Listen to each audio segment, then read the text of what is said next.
Yo, so again, welcome back. SOCA season episode 5. Yeah, 6. It's episode 6. My apologies. It's your boy Jazz. It's your boy Ron. And as usual, the thank yous in order. Yo, immense response. Everybody messaging, everybody commenting, everybody subscribing, everybody liking. Yo, I mean, what more? That Marshall episode, it just crossed 3,600 views. Matter of fact, as we speak right now. yeah, by the time we finish, you might have about 4,000 views on the video. Like, so after this video, go back and get that video a little more traction. You're trying to get to 10K before the end of the season. yeah, I think that's certain at this point. Yeah. As fast as we can get it, get the other videos up. We have one video in the thousands, another one trying to get there. Yeah, so or the Irfan interview, we getting good traction, and it came out last night, but we still getting a nice forward and that. Something we particularly extremely proud of. Yeah, I was telling Mira today that is under all the excitement and whatever, but that really is my favorite episode. That's the one that I really think we exhibited a certain caliber of showmanship in terms of what this show can become now, and not just limited to SOCA, That was an interview setting, and that could be anybody. Well, so today, some news came out. Yeah, this nothing overly positive, but we're trying to keep a positive light regardless. So yeah, we're really gonna be looking at the SOCA Monarch. Yeah, we have the SOCA Monarch semi-final this year. Don't look out for too many, big names, as I should just let you all know. Because you all know the situation with the SOCA Monarch right now. A cut in funding, the prize money has been majorly cut as well. 300,000 for the first prize. So going into that, these are the persons taking part and the artists taking part in the competition. You'll have the list up on the screen so you all can see as well. Yeah, so take a little look if you didn't see the list before, they just updated. So just off rip, Voice tribute. Voice is the new SOCA Monarch champion 2018, so we clap the football stuff now. You said it's number 1 show in SOCA. Bold predictions. Not even bold predictions. This is the golden standard and this is what is going to happen. If I could hazard a guess as to second and third. We have Nappy, we have Blacks, Orlando Octave, we have M1, we have 5-Star, Dev. All I want to do is jam. Big song out there. Where's Farmer song? Wifey boy. It's a big one. Wifey is a big one. Wifey is a big. Blacks are Hulk. Right. And Blacks always just place. I've publicly kind of criticized Blackfest performance, but I think I want to give Blacks in the top 3. Yeah, I could agree. Right? Blacks is place most times. Right. And I think I want to give open Orlando in the mix. I actually want to give M1. Remember he on the M1 have a nice song, but performance wise, I don't think. Well, like I already speak to that, I've already seen it. Yeah, M1, that strong enough performance category to be fair. Orlando is a good one. Orlando good place. Orlando have Berlin. Right. People perform Berlin. Either Berlin or the song Trinidad, I love you so. Right. If you do Berlin, I think you can place, because Berlin is a song where you can have a nice little skit before, get the crowd into it, and it can come out the crowd now. That's a big part of the moment. But then, alright, we're jumping ahead in terms of placements. There's 12 contenders, I'm very surprised to not see Nyla. You see, a lot of artists, like say for instance, Irfan, not there. Second Star, not there. Pretty, not there. They kind of carrying their career along a different path. Funny enough, right? We had, remember, if you want to go back and look at the episode, the interview with Irfan, I asked him this question, but I'm not going to go and give you all the diplomatic response that he gave. You can go back and look at it, because he said he doesn't believe that the SOCA Monarch is dying. I believe that the SOCA Monarch is dying, and this has nothing to do with the cut-in prize money. This has been happening. When it was $1 million as the prize money, I believe the fanfare and the grandness of the competition really was already waning. And seeing that list today, Darren shoot my message, I saw the list, and it's us talking and kind of reminiscing on some big moments in SOCA Monarch. I can remember in particular in the height of what we now know as vintage Garland, when you had the Ras and thing. Any monarch you could think of with Garland was a big monarch. Particularly that one where it was him and Shadow win. But he had Fetters and he come out in the blue one. He was a big monarch. That was only big name performers. Another monarch I vividly remember, well, obviously the one with Super Blue. When that was the best SOCA Monarch performance in the history of the monarch. Fantastic, right? There were rumblings, because I was in the stadium that year, that persons walking through the corridors of the stadium during Fantastic Friday's performance was literally here in the stadium rocking on his phone. I think it was here in the show of Woodbrook. That's why I heard Fuss. And that is the biggest forward I have ever heard of. I was in the crowd and I honestly could not believe what was happening.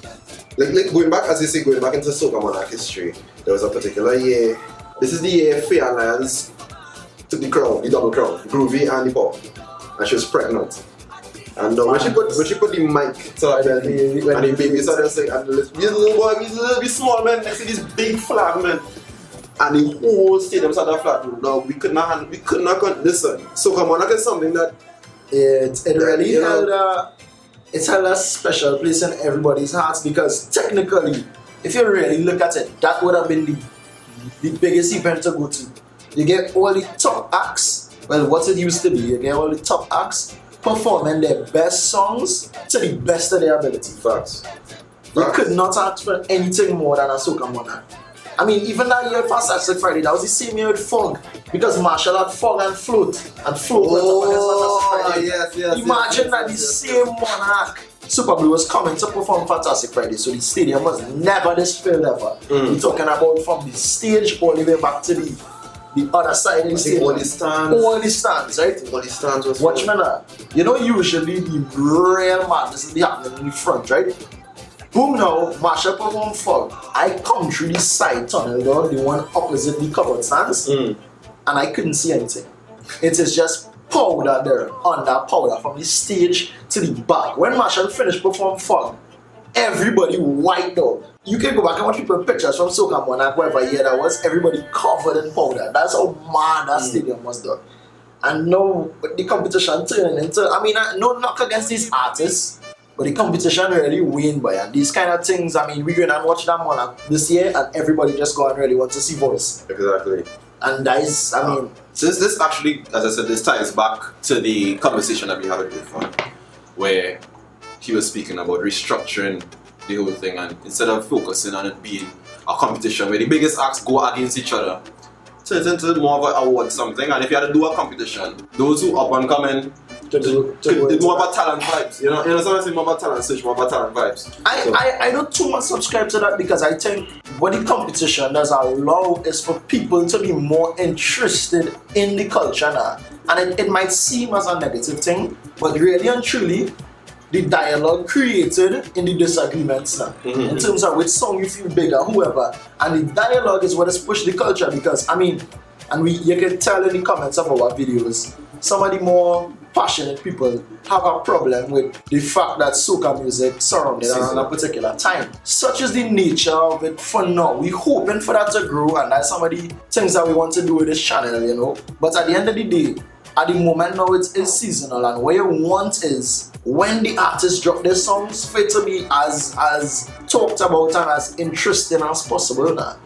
And I think taking away a competition like a SOCA Monarch, it could go well, but the Monarch is something that really just drives the culture away. A lot of people within the culture would tend to agree that the SOCA Monarch itself breeds too much animosity and too much competition, rather than the productive competition and awards would whereas an award ceremony would gratify the producers, the dancers, the artists, the graphic artists. You understand? Whereas the competition itself will only focus on the headliners, the artists, and breed unnecessary acrimony and unproductive competition between artists. I can definitely agree with that, and I think it's two sides of the same coin, and is really which one you kind of favor. I think maybe they could work in tandem, perhaps a workshop and but I really mainly disappointed in corporate Trinidad and Tobago for not putting some backing behind the Monarch financially now. In terms of, people might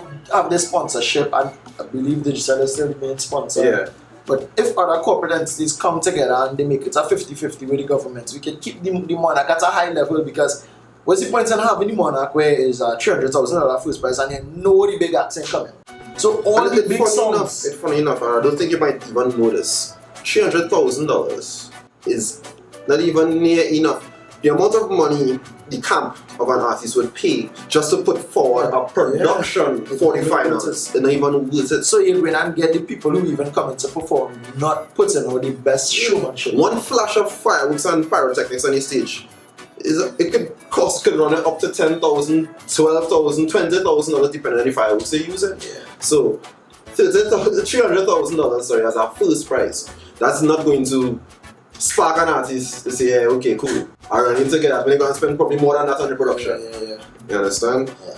And I mean, look at that, coming off the heels of that, now we're going and kind of go into a competitive thing where, of course, you know, we have the power rankings running every week. So, of course, we're going to now revisit the power rankings and update you all. Last video, the talk was Darren was going SOCA and I wasn't. He would have report, but it turns out that I end up sleeping, he end up reaching. Thanks to the Marshall, your boy end up in the SOCA on the last minute, buy my ticket outside the venue. Boom.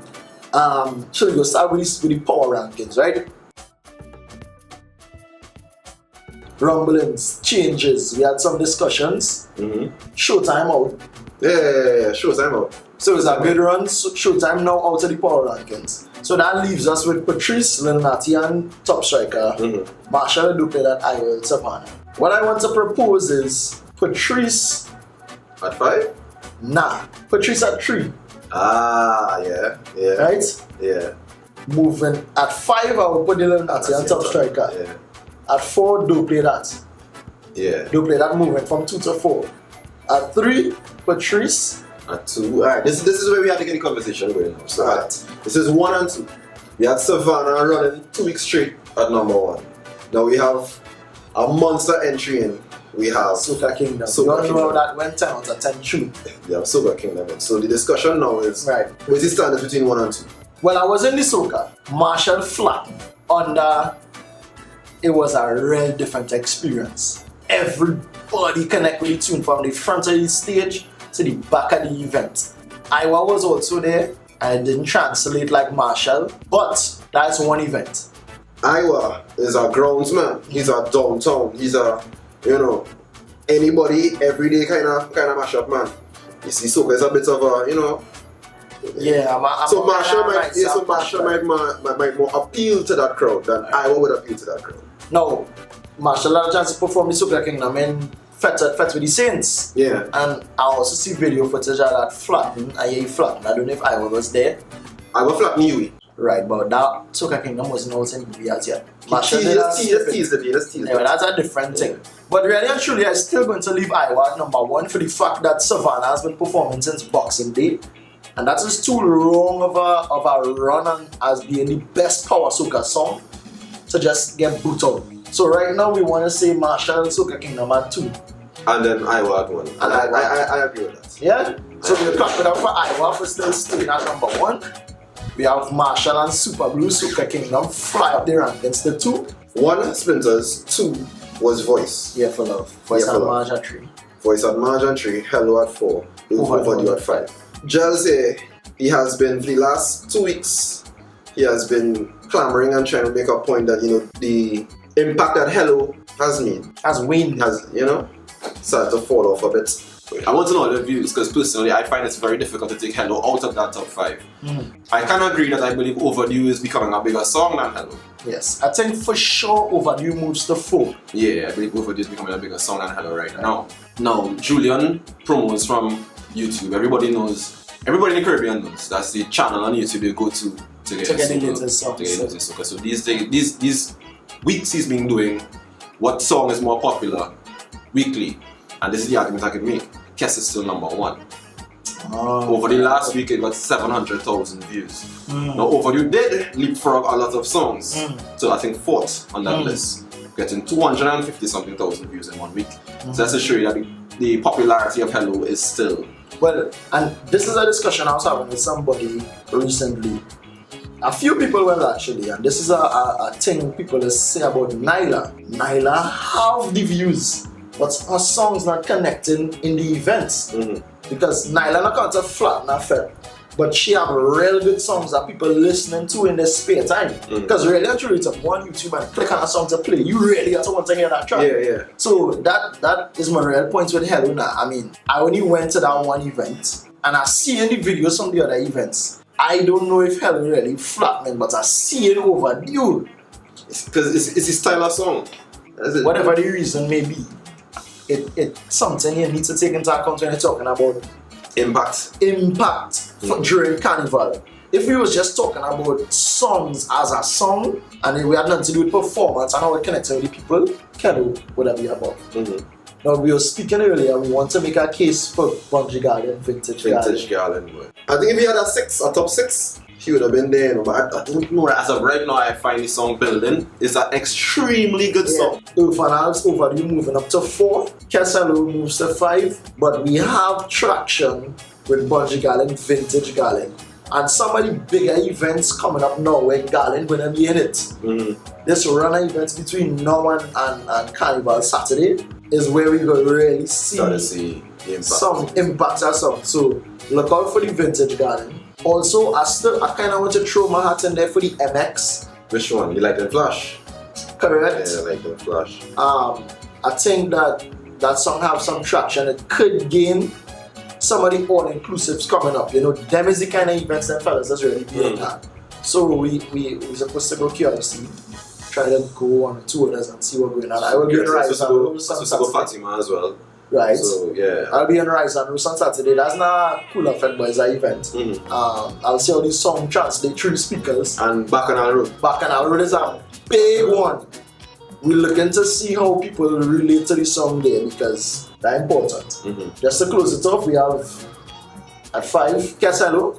At 4, Overdue. Urfanal's Overdue. 3, Voice and March, Full of Vibes. 2, Voice Here, Full of Vibes. And 1, Sprinkles. So that is it for this week's episode. Today's episode, I would say. Again, thanks for the support. Continue to watch the videos. Of course, the link for some video will pop up at the end of this one. Click on it, watch it, share. If we encourage participation as well, so comment. Tweet us. Let us know what you do like. What songs we did put in that you all wanted to be there. And click the bell when you are subscribed to, so you all will know every single time. Get notifications. And look out for more big things coming soon. We have real interesting episodes coming up. We're doing things real differently. Of course, you saw a glimpse into that with the power draft, and you saw a glimpse into that with the fan interview. So, as usual, it's your boy Jels. It's your boy Ron. SOCA season, episode 6. Thanks for tuning in.